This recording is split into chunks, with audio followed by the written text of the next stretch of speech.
আজকে ছিল মায়ের জন্মদিন অর্থাৎ ১২ই জুলাই। তো মায়ের বার্থডেটা কিভাবে সেলিব্রেট করলাম তো চলো তোমাদের সঙ্গে শেয়ার করি। সকাল থেকেই একটু বৃষ্টি পড়ছিল আর এখানে তো গপু ঘুম থেকে উঠেই গেছে। তো আজকের মেনু হচ্ছে খিচুড়ি, যেহেতু ভীষণ বৃষ্টি হচ্ছিল। তারপরে বেলার দিকে গিয়েছিলাম মায়ের জন্য আর গলুর জন্য গিফট কিনতে। আর তারপরে বিকেলবেলায় ছোট্ট করে একটা অ্যারেঞ্জমেন্ট করেছিলাম। ঠান্ডা লেগে যাওয়ার কারণে গলার আওয়াজটা একটু খারাপ হয়তো শোনাতে পারে, তার জন্য এক্সট্রিমলি সরি।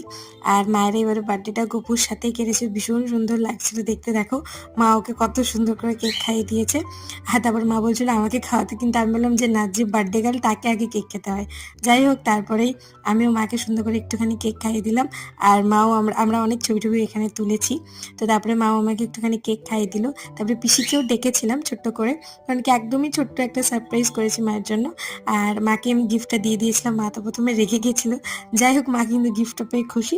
তো চলো, দেখা হচ্ছে তোমাদের সঙ্গে নেক্সট ব্লগে। এখনের মতো টাটা।